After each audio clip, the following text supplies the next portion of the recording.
algoritmo definido a través de inspecciones visuales y con el uso de algunos equipos complementarios, tales como drones o equipos específicos para ver calidad de materialidad, etcétera, el estado estructural de nuestros puentes, ¿ya? Y en el fondo esto es fundamental porque nos entregan directrices para ver de qué manera vamos a gestionar y priorizar, ¿cierto?, la intervención de estos activos, ¿ya? Ahora, volviendo un poco al tema que habíamos comentado de los eventos naturales que le afectan a los puentes, de la primera etapa de este estudio diagnóstico, implementación de sistemas para la conservación de puentes, que se desarrolló en 2016-2018, se identificaron 14 puentes críticos cuyo punto común eran efectivamente la presencia de socavación y daño estructural, ¿ya? Y de esa manera se subcontrató al estudio, perdón, al Instituto Nacional de Hidráulica y se presentaron determinadas acciones, pero en el fondo teníamos un punto relevante a considerar, porque ya nos estaban dando las primeras luces de estos efectos, ¿ya? Entonces, el objetivo del trabajo de la tesis en el fondo se enmarcó en tres líneas, en tres grandes líneas. Primero era la identificación de los eventos naturales que más afectaban a los puentes, ¿cierto? Y ver de qué manera distintos profesionales del área académica, público y privada, ¿cierto? Los podían reconocer y los podían de alguna forma corroborar en función de sus experiencias, ¿ya? La otra línea era la definición de ciertos indicadores que permitieran, ¿cierto?, establecer niveles de criticidad, porque evidentemente como trabajamos con presupuestos acotados, ¿cierto?, la priorización tiene que ir enfocada desde un punto de vista técnico, ¿cierto?, y desde un punto de vista de criticidad, entendiendo que los puentes forman parte de la red vial, la cual es considerada como infraestructura crítica. Y la tercera pata de esta investigación tenía que ver con el análisis de los reglamentos, las normativas, ¿cierto?, que hoy día nos permiten ejecutar obra pública y de qué manera esto lo podíamos de alguna forma adaptar o los podíamos de alguna forma, ¿cierto?, analizar para identificar cuáles son las brechas que hoy día nos impedirían atacar esta línea temática, entendiendo que eh, de los, entendiendo, digamos, el desafío y básicamente el compromiso que Chile como Estado adquirió ante el mundo en el Acuerdo de París, ¿cierto? La definición de la estrategia climática de largo plazo y qué acciones concretas hemos logrado considerar a través de esto. O sea, el año pasado se publicó la Ley Marco Cambio Climático, ¿cierto? Que define ciertas acciones y líneas de acción de responsabilidad que cada una de las instituciones públicas también tiene sobre esto y de qué manera hoy día podemos actuar. ¿Ya? En el MOP se generó el plan de adaptación al cambio climático de la infraestructura que nosotros administramos, y hoy día se está gestionando, ¿cierto?, la segunda etapa de esto, ¿ya? La segunda línea con mira a los compromisos 2030 que tenemos, ¿ya?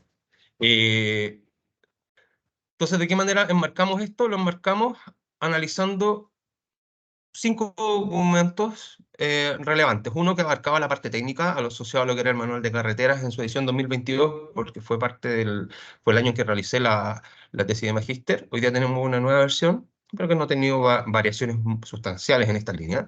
¿Ya? Tenemos el reglamento de contratos de obras públicas, ¿cierto? El reglamento de montos, el reglamento de trabajos de consultoría y el oficio circular 33 que de alguna forma ahí también nos permite ciertas actuaciones. ¿Por qué? Porque en el fondo la adaptación al cambio climático lo vamos a ver a través de la conservación, ¿ya?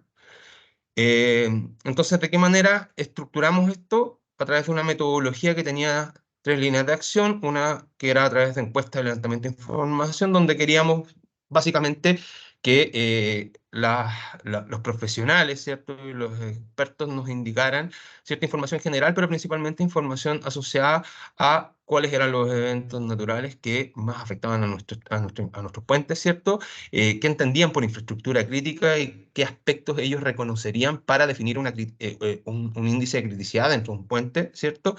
Y obviamente asociado una última parte a lo que es la normativa y reglamentos de obra pública. O sea, estos son los tres ejes de los objetivos específicos.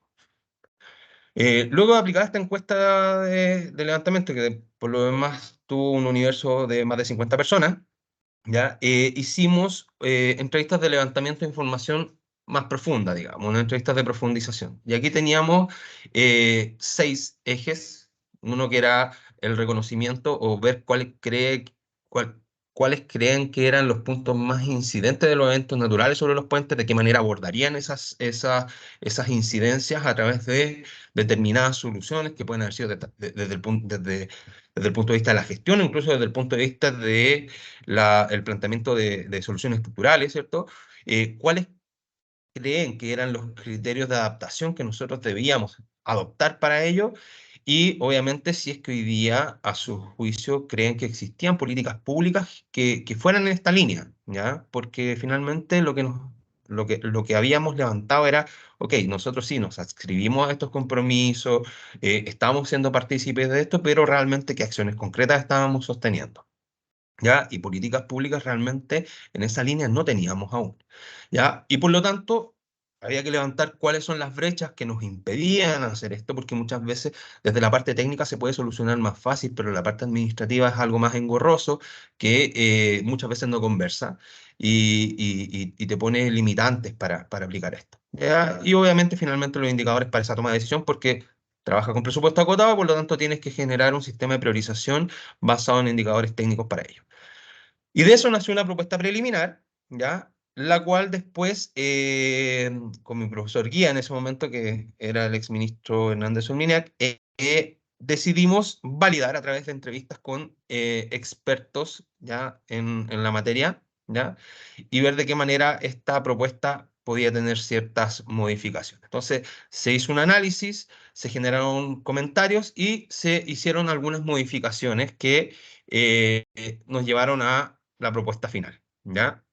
Les presento algunos de los resultados brevemente, el espectro de profesionales que entrevistamos, ¿cierto? Cuál era el rango etario en el cual se encontraban, ¿ya? Que era muy importante porque si bien uno podría decir que los profesionales más jóvenes a lo mejor no tienen tanta experiencia como los profesionales más antiguos, si vienen con una línea académica que incorpora ciertos criterios que los profesionales más antiguos, en la línea particularmente de cambio climático, no tenían. Entonces era relevante también entender eso, ¿ya? Y poder contrastarlo.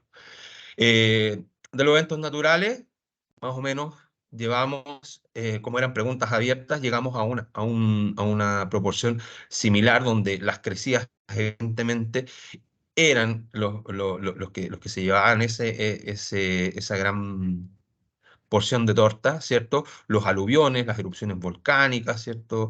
Tsunamis, etcétera, afecciones por fuego también.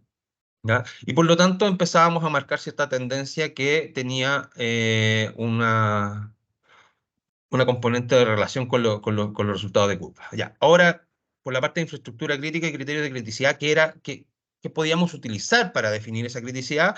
El TMDA, que en el fondo es el tránsito medio diario anual, ¿ya?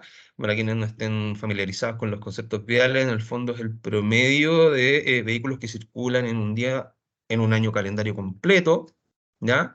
Eh, y esto obviamente va tipificado por tipos de vehículos, etcétera, ¿ya?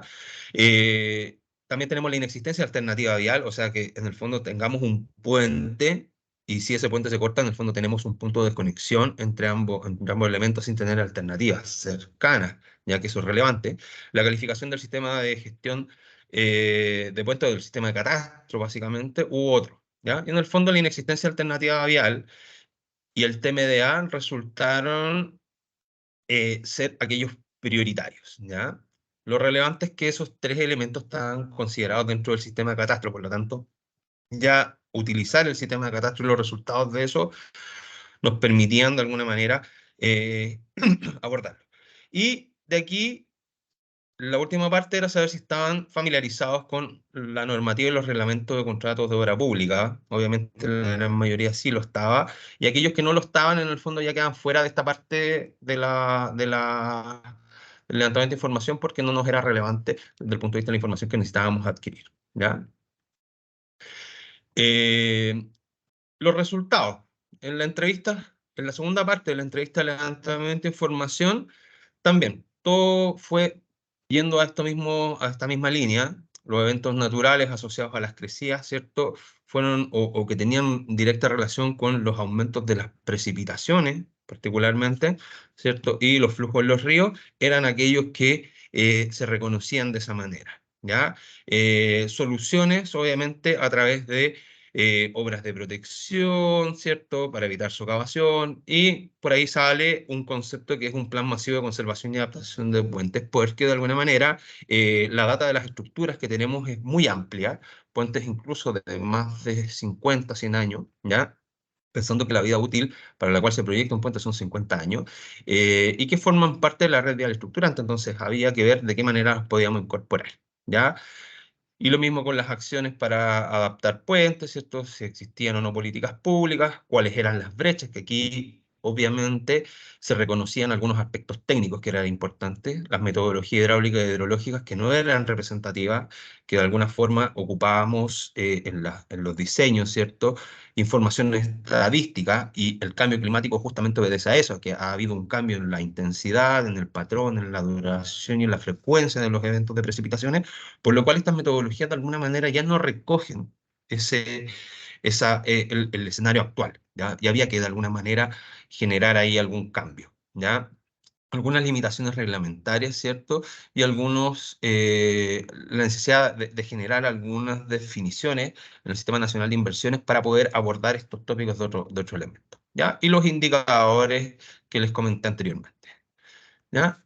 Entonces la propuesta preliminar tenía 6 elementos, dos asociados a la parte técnica, que ya les había comentado, con definiciones y criterios del diseño hidráulico que iban directamente asociados al manual de carretera. Y en esa propuesta preliminar había una modificación a ciertos porcentajes límites de aumentos de obra o obra extraordinaria en los contratos asociados al reglamento de contrato de obra pública o de trabajos de consultoría, ¿ya? También se plantean aquí las modificaciones al oficio circular 33, que en el fondo es un oficio que nos permite, bueno, nos permitiendo hasta 2022 con mayor holgura, ¿cierto?, generar ciertas acciones de conservación en infraestructura, ¿ya?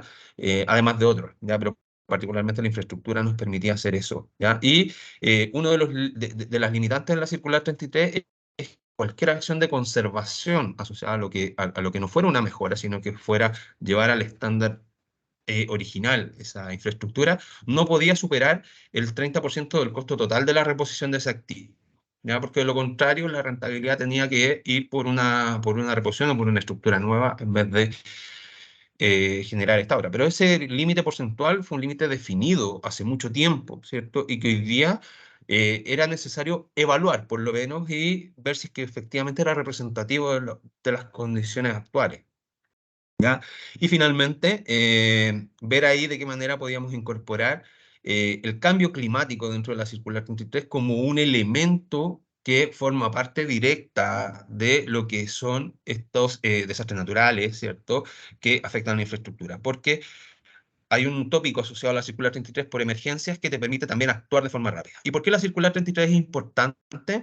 Porque es una herramienta potente que justamente te permite esto: actuar de manera efectiva y rápida frente a los procesos o los tiempos que naturalmente tomaban ciertas iniciativas de inversión que tenían que pasar por desarrollo social, etcétera, ¿ya?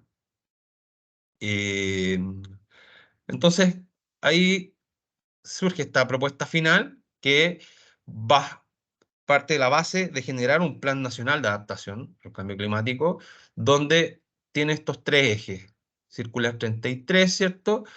Modificación normativa asociada a criterios técnicos, y la parte de la modificación al reglamento de contratos de obra pública y montos, en el fondo la eliminamos, ¿ya? Y la eliminamos por la razón que esos topes en montos básicamente lo que hacen es generar una validez, o entregar o otorgar una validez tanto a los diseños o a los proyectos que hacemos nosotros, como además que las propuestas que lleguen de los licitantes o de los oferentes, ¿cierto?, tengan valores límite, porque en el fondo podían tirarse muy bajos si es que no hay un límite porcentual máximo de aumento, y posteriormente generar aumentos de obras por necesidades de la propia obra, ¿ya?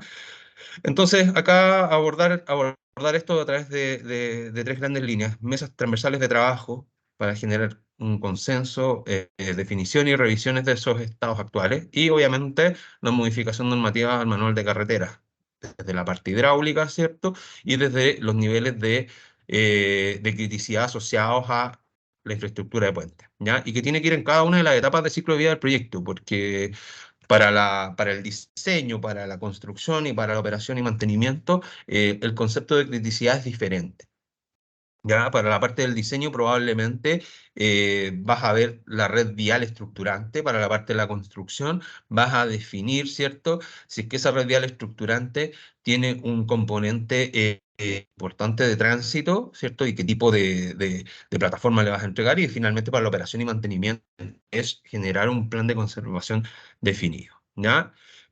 Ahora, como conclusión, y esto sufrió ahí unas alteraciones, y aquí culmino la presentación, sé que me he pasado unos minutitos, ¿ya? Que era abordarlo a través de del oficio circular 33, porque era la herramienta que se reconoce como la herramienta más potente para hacer esto, ¿ya? Y aquí al principio planteamos la flexibilidad para que la conservación, ¿cierto?, pudiera albergar dentro de su concepto, ¿cierto?, la posibilidad de generar adaptación al cambio climático de infraestructura, ¿ya? Ahora bien, yo defendí la tesis en diciembre de 2022 y en enero de 2023 sale el ordinario número 1 del Ministerio de Hacienda y el Ministerio de Desarrollo Social y Familia que dispone el requerimiento de admisibilidad para proyectos de conservación, ¿ya? A través de las normas, instrucciones y procedimientos, ¿cierto?, que rigen la inversión pública y le pone a las obras de conservación prácticamente los mismos requisitos que para una iniciativa de un proyecto específico, ¿ya? Y en términos prácticos esto impacta mucho porque de pasar o de ser una herramienta potente que permitía actuaciones directas, rápidas, sobre situaciones asociadas a emergencias, sobre situaciones asociadas a necesidades de conservar activos, hoy día eh, te hacen meterte a la misma fila que cualquier otro proyecto, ¿ya? Y considerando los tiempos que hasta antes de este ordinario tardaban en dar esa RS, qué sé yo, o esa aprobación por parte de los otros ministerios, hoy día sumamos todas las acciones de conservación. Y solo el impacto, pensemos que el 70% del presupuesto de la Dirección de Vialidad es para conservación. O sea, imaginémonos el atochamiento, el cuello de botella que vamos a empezar a generar con esto, ¿ya? Al parecer, se dieron cuenta de esta situación y en mayo de este año mandan el ordinario número 50 también de Hacienda y el Mideso, ¿ya? Y que actualiza y establece algunas extensión del proceso de marcha blanca para estas iniciativas de conservación hasta el proceso presupuestario 2025. Es decir, mantienen esa misma línea de decir, vamos a incorporar estas conservaciones con este mismo proceso, pero a partir de 2025. Por ahora, solamente les vamos a requerir admisibilidad. Pero igual esta admisibilidad sigue siendo un problema, ¿ya? Por los tiempos, ¿ya? Por los tiempos. En el fondo, hoy día solucionamos al papel, pero no en la parte logística, ¿ya? Y eso vamos a ver de qué manera impacta en la ejecución presupuestaria y en llegar efectivamente con estas soluciones técnicas a los proyectos que tenemos, ¿ya? Y obviamente, como conclusión también estaba la actualización de estos criterios para conservar infraestructura, ¿ya? El 30% del costo de reposición del activo es el porcentaje real que debe sufrir. Pensemos que esto tiene más de 15 años de, de haber sido asignado. Los precios han variado un montón. Eh, entonces, es representativo. 2015 el precio metro lineal de un puente era del orden de 30 millones. Hoy día, el precio lineal del metro puente estamos en 55 millones. Entonces, hay que generar eso, ¿ya? Y la parte técnica, ya, estas incorporaciones de criterio de diseño hidráulico relacionado a cambio climático, donde podamos tener modelos a lo mejor locales, ¿cierto? Análisis o microzonificaciones para determinadas zonas, o sea, a eventos ocurridos, ¿cierto? Para la estimación de los caudales, ver si es que el método racional en el fondo hoy día es la metodología más apropiada para generar estos elementos. Y obviamente también establecer estas definiciones de lo que es infraestructura crítica y lo que es un puente crítico, ¿ya? Para las diferentes fases del ciclo de vida de un proyecto vial, ¿ya? Incluir al manual de carreteras definiciones, glosarios, ¿cierto? Asociados a lo que es cambio climático, eventos naturales, desastres naturales, tipificar cada uno de ellos y de alguna manera empezar a incorporarlo en el lenguaje técnico del documento que hoy día rige el diseño, construcción y mantenimiento de nuestras obras, ¿cierto? Yo incorporar el concepto de lo que es el diseño para la gestión del mantenimiento, es decir, y con esto finalizo, eh, saber ocupar el criterio de decir, oye, me han afectado, yo tuve un puente afectado, por ejemplo, en las crecidas que tuvimos ahora este año, ¿ya? Y voy a generar un proyecto de reposición de esa infraestructura, ¿ya? Y yo ya entendí que cuál era la problemática, ¿ya? La parte técnica, en qué cosas podría haber mejorado. Por lo tanto, a lo mejor tengo que ver una tipología diferente de esa estructura, no hacerlo con un puente de vigas rectas, ¿cierto? Con cepas intermedias, a lo mejor puedo evaluar un puente atirantado, un puente de otra tipología, un tipo network, ¿cierto? Para minimizar esos riesgos porque tengo ya experiencia anterior sobre esta estructura. Entonces, dejar ese lado de ver la rentabilidad a aquello más económico, ¿cierto? Y empezar a entender que para ciertos casos tengo que aprender de mis experiencias anteriores y poder aplicarlo en los nuevos criterios. Eh, Aquí les dejo las referencias asociadas al trabajo, ¿ya? Son todos documentos de descarga gratuita, ¿ya? Para quien quiera tenerlos, ¿ya? Y nada, agradecer, pido disculpas por el tiempo, pero me extendí, pero bueno, agradecer la instancia. No sé si hay No, alguna duda o consulta.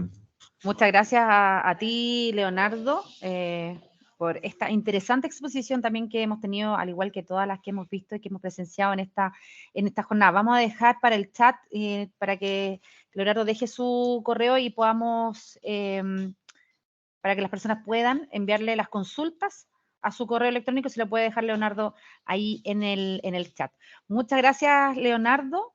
Y vamos a seguir en Gracias a honor usted. al tiempo, porque también tenemos esta última presentación de este cuarto módulo, que es Estrategia de Construcción Sustentable. Vamos a invitar a Yerko Geria, arquitecto de la Secretaría Ejecutiva de Construcción Sustentable del MIMBU, con su ponencia Estrategia de Construcción Sustentable. ¿En qué estamos? Bienvenido, Yerko. Hola, buenas tardes. Gracias por Hola, la Yerko. invitación. Sé que estamos terminando ya, bueno, el riesgo de estar último en la fila, pero en realidad esto considérenlo como también un poco pasar un aviso, ¿ya? No es una presentación larga, simplemente para explicarles algo que está ocurriendo, está en desarrollo y que nos afecta dado el tema de la jornada de hoy, y que tiene que ver con la actualización de un documento que se llama Estrategia Nacional de Construcción Sustentable. La razón de ser de esta actualización proviene de un trabajo que surge del año 2012. Es un trabajo interministerial que se abordó inicialmente entre MIMBU, Energía, Medio Ambiente y Obras Públicas, y posteriormente se añade Ministerio de Desarrollo Social y Economía, Fomento y Turismo. Está conectado también a la creación del equipo al que yo pertenezco, que está en la división técnica del Ministerio de Vivienda, que es la Secretaría Ejecutiva de Construcción Sustentable, y que tenemos como misión la creación de este documento en su momento, en el año 2012. ¿Ya? El nombre lo dice, es una estrategia, un documento estratégico que establece lineamientos para la construcción sustentable, y en el año 2013, con el liderazgo de MIMBU, se lanza esta estrategia, que puede que algunos de ustedes la conozcan, pero también puede que no la conozcan. ¿Ya? Esta estrategia del año 2013, en este momento, es necesario su actualización porque se encuentra caduca, está vigente hasta el año 2020, y como su nombre lo dice, es una herramienta de orientación para establecer lineamientos para impulsar la sustentabilidad en sus distintas dimensiones en el sector construcción, no solo en el Estado, sino que también en el sector construcción de forma general. Ese trabajo se está realizando en este momento y lo voy a explicar a continuación, el trabajo de actualización. ¿En qué consiste? La imposición nos llegó, o el mandato más bien nos llegó desde Presidencia para que esto fuera realizado al ser una política de Estado, una estrategia de Estado, con un procedimiento, una metodología que se llama evaluación ambiental estratégica, puede que algunos de ustedes la conozcan, y que nos impone ciertos pasos obligatorios, y tenemos que seguir esta estrategia. Estamos siendo, digamos, apoyados en ese sentido por el Ministerio de Medio Ambiente, y ese es el trabajo que se está llevando a cabo, que tiene varios pasos metodológicos. Eh, Hay que considerar esta metodología como una oportunidad, ¿ya? Porque incorpora la sustentabilidad desde una perspectiva estratégica. Es decir, se puede conectar los problemas ambientales que produce el sector construcción con el resultado final, explicándolo muy en simple. Y eso tiene que hacerse de forma metodológica, incluye también participación de los actores estratégicos y participación de la ciudadanía. Y va a garantizar, eso es lo que todos esperamos, que esta actualización de este documento se aborde de una manera más práctica y llegue finalmente a conseguir su resultado final, que es que el sector construcción en el país se dirija con más celeridad a hacer un proceso de obtener productos sustentables, edificaciones e infraestructuras sustentables, que es el objetivo final, ¿no?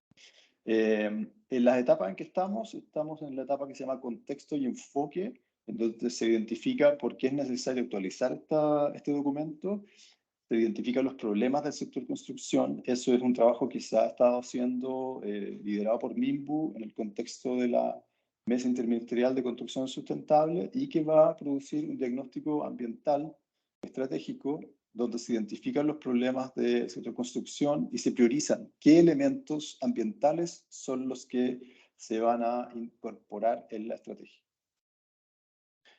Finalmente hay una etapa que va a ocurrir durante el próximo año que tiene que ver con identificar cuáles son las opciones para llegar a sus objetivos, y ahí efectivamente va a analizarse a qué actores tienen que hacer qué cosas, ¿cierto? Porque esto tiene que tener una bajada también, como dije, práctica. Y finalmente, la elaboración de una estrategia de seguimiento para que esto no quede simplemente en tinta y papel, sino que presente acciones y eventualmente metas para que las distintas instituciones puedan ir avanzando. Contarles finalmente que estamos en el periodo de formalización del inicio. Esto se va a probablemente traducir en una publicación en el diario oficial, que va a ser conocida por todos los actores estratégicos del país, donde se da inicio formal. Eso está en proceso de firma en este momento ministerial. Y va a haber una actividad de lanzamiento probablemente a fines de este año, que va a ser comunicada en su momento. En términos de la participación que van a tener los distintos actores, tienen que saber que hay participación. Efectivamente va a haber talleres, un taller a nivel nacional, talleres a nivel regional, donde van a ser convocados los distintos ministerios que pertenecen al Consejo de Ministros para la Sustentabilidad y el Cambio Climático. Y también en los talleres se va a incorporar, eso es un levantamiento de actores que ya se ha estado trabajando, a otros actores también de las organizaciones de la sociedad civil, servicios también públicos, no solamente ministerios, actores también de la academia, ¿ya? Ese es el foco principal de las invitaciones, siempre tratando de responder a una representatividad de los que participen. Es decir, no se va a invitar necesariamente a empresas individuales, sino que se va a invitar a corporaciones o asociaciones de empresas. En ese caso, por ejemplo, un ejemplo podría ser la Cámara de la Construcción. En vez de invitar a constructoras por separado, se invita a la Cámara de la Construcción en cada región para participar de estos talleres.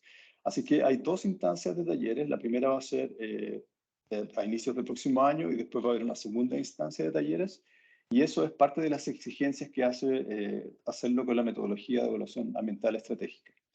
Así que ese es el aviso que estoy pasando, ¿cierto? Para que sepan que eso está en desarrollo, y cualquier consulta que tengan nos pueden hacer llegar un correo acá a la DITEC, ¿cierto? A la Secretaría Ejecutiva de Construcción Sustentable.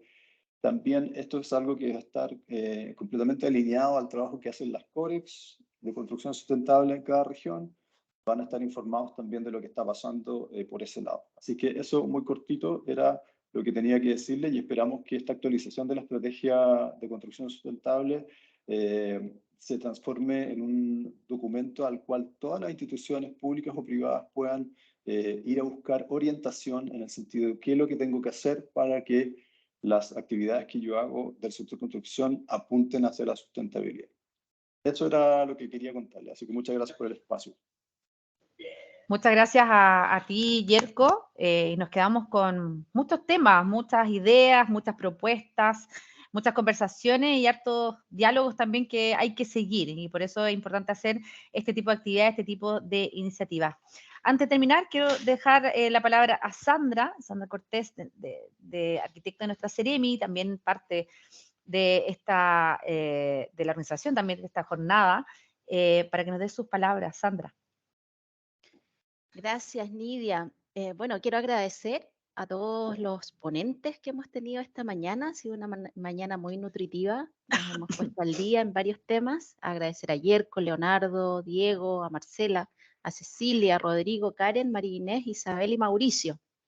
Han estado muy entretenidas sus distintas ponencias y esperamos que a través de correo electrónico recibir las consultas que quedaron pendientes.